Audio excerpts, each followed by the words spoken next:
사도신경으로 신앙 고백 드림으로 새벽 예배 시작합니다. 전능하사 천지를 만드신 하나님 아버지를 내가 믿사오며 그 외아들 우리 주 예수 그리스도를 믿사오니 이는 성령으로 잉태하사 동정녀 마리아에게 나시고 본디오 빌라도에게 고난을 받으사 십자가에 못 박혀 죽으시고 장사한 지 사흘 만에 죽은 자 가운데서 다시 살아나시며 하늘에 오르사 전능하신 하나님 우편에 앉아 계시다가 저리로서 산자와 죽은 자를 심판하러 오시리라. 성령을 믿사오며 거룩한 공회와 성도가 서로 교통하는 것과 죄를 사하여 주시는 것과 몸이 다시 사는 것과 영원히 사는 것을 믿사옵나이다. 아멘. 이 아침에 우리에게 주시는 하나님의 말씀은 역대하 25장 14절에서 28절 말씀까지입니다. 역대하 25장 14절에서 마지막 28절 말씀까지.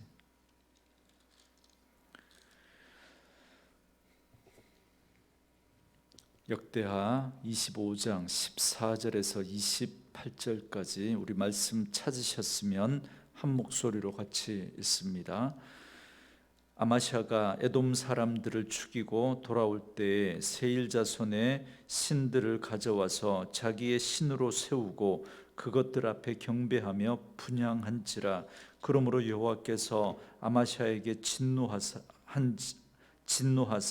한 선지자를 그에게 보내시니 그가 이르되 저 백성의 신들이 그들의 백성을 왕의 손에서 능히 구원하지 못하였거늘 왕은 어찌하여 그 신들에게 구하나이까 하며, 선지자가 아직 그에게 말할 때 왕이 그에게 이르되 우리가 너를 왕의 모사로 삼았느냐 그치라.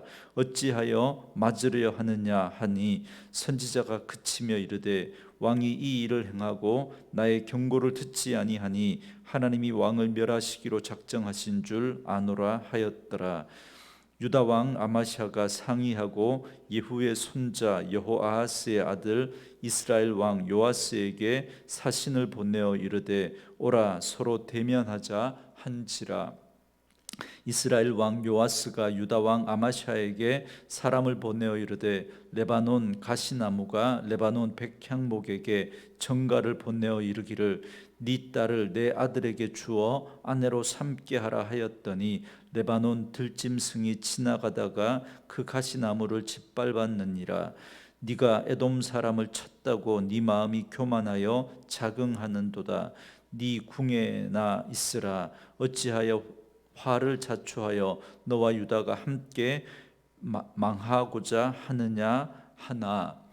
아마시아가 듣지 아니하였으니 이는 하나님께로 말미암은 것이라. 그들이 에돔 신들에게 구하였으므로 그 대적의 손에 넘기려 하심이더라.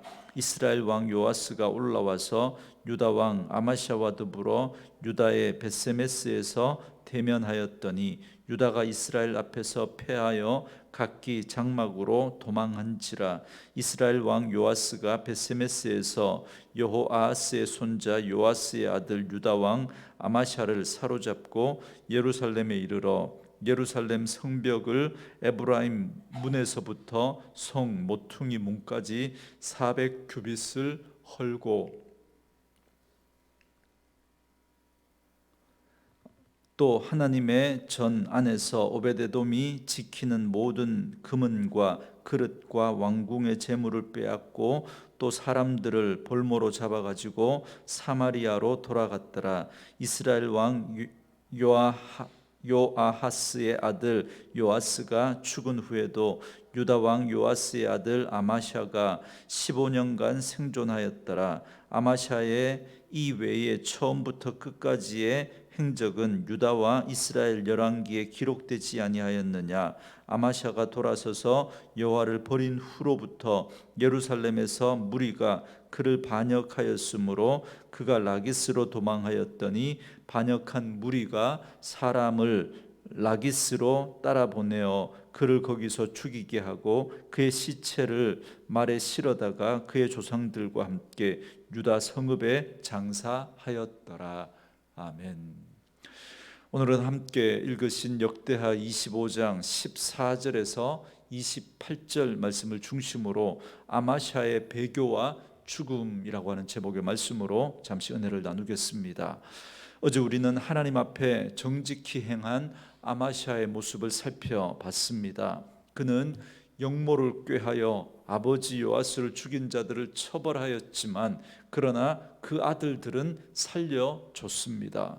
고대 사회의 통념으로는 삼족을 멸해야 하지만 그러나 아마샤는 율법의 명령을 준수해서 그렇게 했던 겁니다.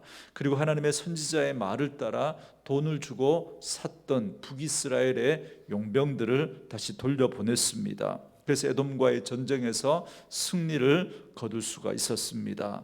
이처럼 아마샤는 처음에 하나님 앞에 정직히 행했으나 그러나 안타깝게도 그는 온전한 마음으로 하나님을 섬겼던 게 아니었습니다. 그래서 신실한 것처럼 보였지만 그러나 그의 그러한 믿음의 모습은 그리 오래 가지 못했습니다. 14절 말씀에 보니까 아마샤가 에돔 사람들을 죽이고 돌아올 때에 세일 자손의 신들을 가져와서 자기의 신으로 세우고 그것들 앞에 경배하며 분향한지라 그럽니다. 그런데 너무나 황당하게도 에돔과의 전쟁에서 승리한 아마샤는 에돔의 신상을 가져와서 자기의 신으로 세우고 그 앞에 경배하고 분향했다 그럽니다. 고대에는 전쟁에서 승리한 정복 국가가 피정복국의 신상을 가져오는 일은 흔히 있는 일입니다. 우리의 신이 너희의 신을 이겼다라고 하는 그런 상징적인 의미도 있고 그리고 전리품으로 또 취하는 행동인 것이죠. 그러나 아무리 그래도 아마샤처럼 자신들이 섬기던 신을 버리고 자신들이 정복한 그 나라의 신을 섬기는 일은 없습니다. 그런데 지금 아마샤가 도무지 이해할 수 없는 행동을 하고 있는 겁니다. 그렇다면 아마샤가 왜 이런 행동을 했을까라는 거죠. 어쩌면 아마샤는 에돔과의 전쟁에서 승리는 했지만 하나님의 말씀대로 북이스라엘의 그 군대를 돌려보냈는데 그들이 돌아가면서 유다의 성읍들을 쳐서 3,000명이나 죽이고 약탈을 한 그것 때문에 하나님에 대한 불만을 가지고 어쩌면 그런 행동을 하지 않았을까라고 그렇게 추측하는 그런 사람들도 있습니다. 그래서 아마샤는 하나님을 버리고 에돔 신에게 구해서 그 북이스라엘을 치고자 했던 게 아닐까 그렇게 추측하는 사람이 있습니다.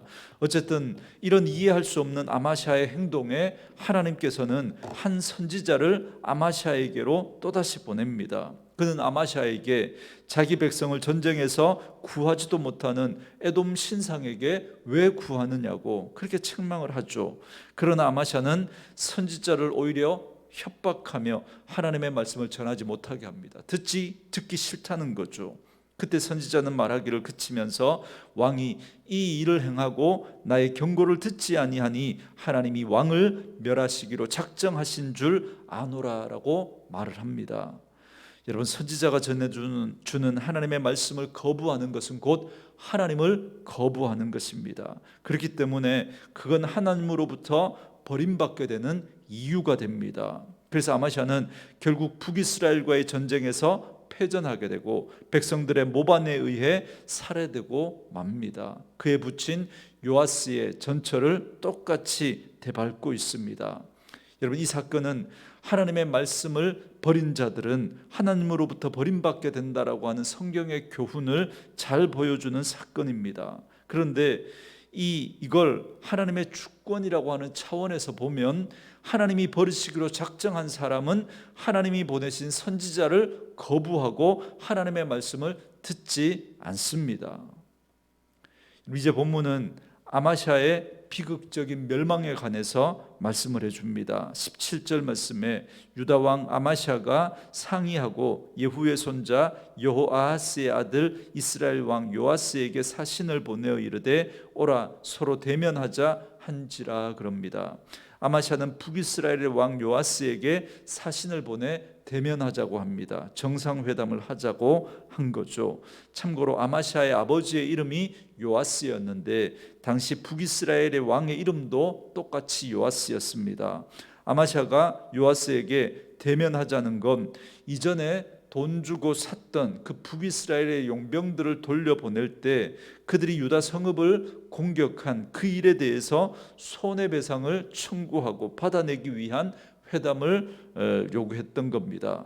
그러나 북이스라엘의 요아스는 아마샤의 이러한 행동을 도발로 그렇게 받아들이고 이렇게 비유적인 말로 대답해서 아마샤를 비하합니다. 18절 말씀인데요, 이스라엘 왕 요아스가 유다 왕 아마샤에게 사람을 보내어 이르되 레바논 가시나무가 레바논 백향목에게 전가를 보내어 이르기를 네 딸을 내 아들에게 주어 아내로 삼게 하라 하였더니 레바논 들짐승이 지나가다가 그 가시나무를 짓밟았느니라 그럽니다.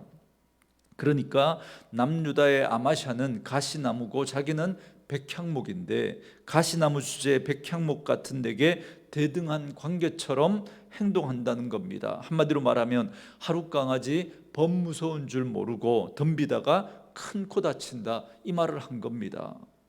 여러분, 북이스라엘의 요아스의 이 대답을 들은 아마샤는 분노합니다. 아마 누구라도 이런 말 들으면 화가 치밀지 않겠습니까? 그러나 지도자라면 자신의 감정대로 행동하면 안 됩니다. 게다가 왕이라면 더더욱 그렇습니다. 이전에 아마샤는 아버지를 죽인 원수들에 대해서 감정으로 대하지 않고 율법대로 처리했습니다. 그러나 이번에는 자신의 감정에 따라 행동을 합니다. 어쩌면 북이스라엘이 요아스의 말대로 에돔과의 전투에서 승리한 자신감에 도취되었기 때문인지도 모릅니다. 그러나 이 일은 하나님께로부터 난 일입니다. 오늘 본문 20절에서 이렇게 말씀하죠. 아마샤가 듣지 아니하였으니 이는 하나님께로 말미암은 것이라. 그들이 에돔 신들에게 구하였으므로 그 대적의 손에 넘기려 하심이더라 그럽니다. 아마샤가 하나님을 버리고 우상을 섬겼기 때문에 하나님은 그를 심판하시고자 작정하셨던 겁니다. 그래서 그 북이스라엘 왕의 말을 듣지 않았던 겁니다. 물론 이건 아마샤의 본인의 그 악한 어떤 그 판단과 행동에서 비롯된 것이지만 그러나 하나님의 주권 속에 있었던 일임을 분명히 말씀하고 있습니다. 그러자 21절에 보면 북이스라엘의 요아스는 아마샤가 자신의 경고를 듣지 않자 먼저 선제 공격을 가합니다. 그래서 베세메스에서 전쟁이 벌어지게 되는데 이 전쟁에서 남유다의 군대는 패하고 뿔뿔이 흩어지게 됩니다. 그리고 북이스라엘 군대는 아마샤를 생포하고 그리고 예루살렘을 진격해서 성벽을 400규빗 그러니까 약 180m나 헐어버립니다. 그리고 성전의 그릇과 왕궁의 재물을 탈취하고 사람들을 볼모로 잡아갔습니다. 당시 포로로 잡혀간 사람들은 아마샤를 비롯한 왕족들일 것으로 추측을 합니다. 그들을 포로로 잡아간 이유는 다시는 대항하지 못하게 하고 동시에 내정을 간섭하기 위함이었던 거죠. 그리고 25절 말씀에 이렇게 말씀합니다. 이스라엘 왕 요아하스의 아들 요아스가 죽은 후에도 유다 왕 요아스의 아들 아마샤가 15년간 생존하였더라. 아멘. 이 말은 아마샤는 북이스라엘의 요아스가 죽은 후에 그제서야 풀려나와서 남유다로 돌아오게 되는데 15년을 더 살았다, 그렇게 말하고 있습니다. 그러나 그의 비참한 결말은 그게 끝이 아닙니다. 27절 말씀에 아마샤가 돌아서서 여호와를 버린 그 후로부터 예루살렘에서 무리가 그를 반역하였으므로 그가 라기스로 도망하였더니 반역한 무리가 사람을 라기스로 따라 보내어 그를 거기서 죽이게 하고 그럽니다. 여러분 생각해 보세요. 북이스라엘과의 전쟁에서 패했죠. 거기다가 왕이 포로로 끌려가서 볼모로 잡혀 있는데 아마샤의 정치적인 권력과 권위는 무너질 대로 무너지지 않았겠습니까?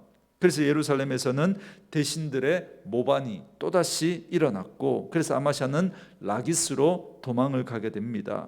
라기스는 예루살렘에서 서남쪽으로 약 48km 정도 떨어진 곳에 있는 요새인데요. 그런데 모반한 무리들은 거기까지 사람을 보내서 아마샤를 죽입니다. 그 아버지 요아스와 똑같이 반역한 무리에 의해서 최후를 맞이하게 됩니다. 여러분, 역대기사가는 이 모든 일이 그가 돌아서서 여호와를 버린 후에 이루어진 일이라는 사실을 분명히 말씀하고 있습니다. 아마시아는 처음에는 바로 행하려고 했습니다.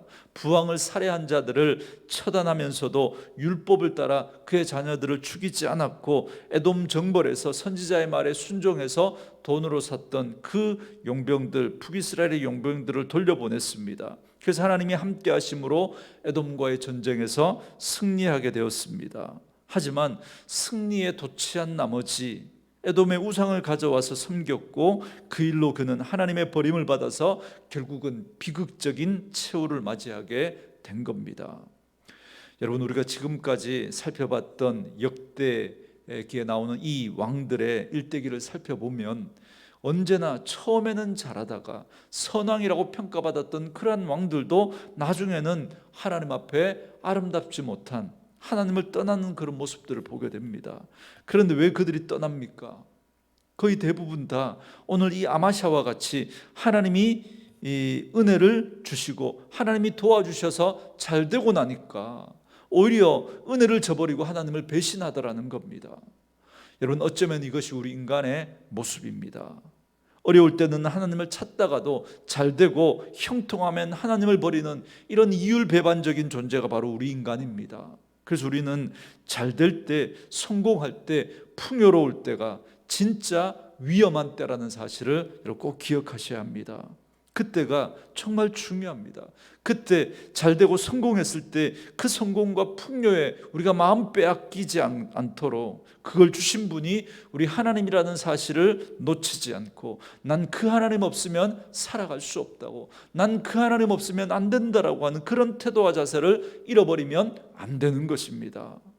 저는 오늘 이 아마시아의 비극적인 마지막 모습을 묵상하면서 이런 생각을 했습니다. 여러분, 인간에게 있는 이 생명에 대한 욕구, 생의 의지는 여러분 타오르는 불꽃과도 같습니다. 여러분 불을 피워 보시면 아시겠지만, 여러분 불이 이렇게 확 피었다가 사그라들 때 그 시로라기 같이 사유여가는 그 마지막 한 줌의 불꽃도 다시 타오르고 싶어 합니다. 그래서 어디서 바람이라도 불면 다시 일어나고 싶어서 몸부림칩니다. 여러분, 그래서 마치 인간의 생에 대한 그 의지는 마지막까지 포기할 수 없는 그 불꽃과도 같습니다. 그런데 여러분, 우리는 그렇게 간절한 생에 대한 우리에게 있는 이런 간절한 생애에 대한 열망을 가지고 무엇을 위해서 사용하며 살아가야 할까요? 여러분, 요즘은 의술의 발달로 옛날이면 죽었을 그런 병이나 사고로부터 죽지 않고 살게 되는 일들이 많이 있습니다. 그건 오늘 말씀을 전하는 저도 역시 마찬가지입니다. 그렇다면 만약에 내가 살아야 할 시간보다 더 살게 된다면 나는 무엇을 하며 살아가야 할까요? 우리에게 덤으로 주어진 그 시간이 마지막에 돌아봤을 때 결코 아름답지 않은 시간으로 남게 된다면 우리에게 덤으로 주어진 그 시간은 결코 복이라고 말할 수 없을 겁니다. 오늘 아마샤는 북이스라엘 군에 의해서 생포된 날 이미 죽었던 사람입니다. 그의 성은 무너졌고 그의 사람들은 인질로 잡혀가고 하나님의 성전을 채우고 있던 기물들은 다 빼앗기고 횡합니다. 하나님께서 치셨던 그날 사실 아마샤는 살았으나 죽었던 겁니다. 그런데 성경은 그가 포로에서 풀려난 이후로 15년을 더 생존했다고 굳이 기록하고 있습니다. 그날 당장 적의 손에 의해 죽었어도 이상하지 않을 아마샤가 풀려나서 15년을 더 살았던 겁니다. 아마샤의 입장에서는 죽었다가 다시 살아나서 허락받은 시간입니다. 그렇다면 우리가 그렇게도 바라는 그 생의 의지를 다시 불태울 그 15년의 그 시간이 그에게 주어진 것 아니겠습니까? 그런데 그는 그 15년을 어떻게 살았겠습니까? 불행하게도 그는 돌이키지 않았고 같은 인생을 반복하며 살았습니다. 더 정확하게 말하면 하나님을 버리고 떠난 채 또 15년을 그렇게 살아간 겁니다. 이런 인생이 여러분 어디 아마샤뿐이겠습니까? 여러분은 어떻습니까? 혹시 지금 살아가고 있는 이 시간들이 죽었다가 살아난 덤으로 사는 그런 인생은 아닙니까? 혹시 그런 극단적인 사건은 없었다고 할지라도 죄로 말미암아 죽었던 우리를 하나님께서 예수 그리스도의 그 십자가의 은혜로 다시 살려주셨습니다. 그렇기 때문에 참으로 예수 그리스도를 만난 사람은 덤으로 주어진 인생을 살아가는 사람들이라고 말할 수 있습니다. 그렇다면 우리는 이 시간들을 어떻게 살아가야 할까요? 더 오래 살고 더 높아지고 더 많아지는 더 큰 꿈이 아니라 예수만이 우리의 참되고 유일한 소망이어야 합니다. 그래서 그 예수와 함께 살아가는 인생, 그 예수로 설명될 수 있는 그 인생이어야 가장 아름다운 복된 인생이 될 수 있지 않겠습니까? 말씀으로 이 하루를 시작하는 저와 여러분에게 그런 은혜가 있기를 주님의 이름으로 축원합니다. 오늘 주신 말씀을 생각하면서 우리 같이 한번 찬양하고 기도하는 시간 갖도록 하겠습니다. 찬송가 407장입니다.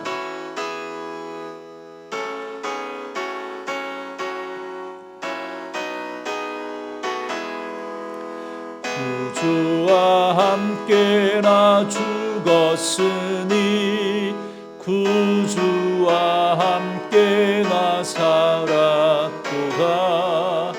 영광의 그날에 이르도록 언제나 주만 바라봅니다. 언제나 주는 날 사랑하사 언제나 새 생명 주시나니 영광의 그날에 이르도록 언제나 주만 바라봅니다.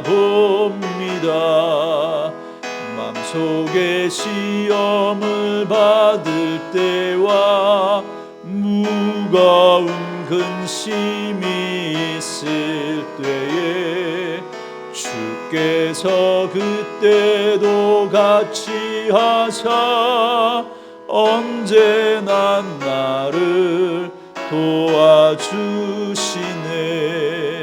언제나 주는 날 사랑하사 언제나 새 생명 주시나니 영광의 그날에 이르도록 언제나 주만 바라봅니다.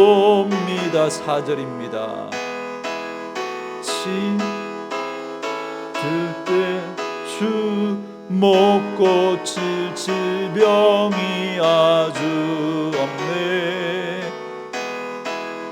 날이라 기쁜 때나 언제나 나와 함께 계시네. 언제나 주는 날 사랑하사 언제나 새 생명 주시나니 영광의 그날에 이르도록 언제나 주만 바라봅니다. 아멘. 주신 말씀을 생각하면서 우리 같이 한번 기도하겠습니다. 이제 우리 기도할 때요 감정에 따라 행동하지 않고 하나님의 말씀에 따라 행동하는 삶이 되게 해달라고 우리 같이 한번 기도하십시다. 그래서 아마샤가 포로에서 풀려난 뒤에 15년을 더 살았지만 그의 삶은 아름답지가 못하고 비극적인 삶으로 끝이 나는 걸 보면서 하나님의 은혜로 살아가는 우리의 남은 생애가 하나님의 말씀과 그리고 하나님의 말씀을 따라 살아가는 그런 아름다운 인생으로 남을 수 있도록 그렇게 예수와 동행하며 예수로 설명될 수 있는 그런 인생 되게 해달라고 그렇게 우리 같이 한번 기도해 주시고, 오늘도 나라와 민족을 위해서 기도할 때 코로나 3차 대유행이 더 이상 확산되지 않고 진정되어 줄 수 있도록 온 국민이 지혜를 모으고 마음을 모아서 이 코로나의 어려움들을 우리가 잘 이겨낼 수 있도록 수고하는 우리 방역 당국자들과 의료진들을 위해서 여러분 기도해 주시고요. 오늘도 우리 자녀들 또 주님 앞에 올려드리며, 유학 중인 자녀들, 또 시험을 준비하고 또 취업을 준비하는 우리 자녀들 인생을 하나님 앞에 올려드리면서 기도해 주시고, 얼마 남지 않은 2020년 잘 마무리하고 2021년 새해를 우리가 하나님과 함께 말씀으로 시작할 수 있도록 은혜를 다해 달라고 기도하시고, 우리 아픈 분들 위해서 우리 계속해서 주님 앞에 기도하며 나아가시겠습니다. 기도합니다. 살아계신 아버지, 감사합니다.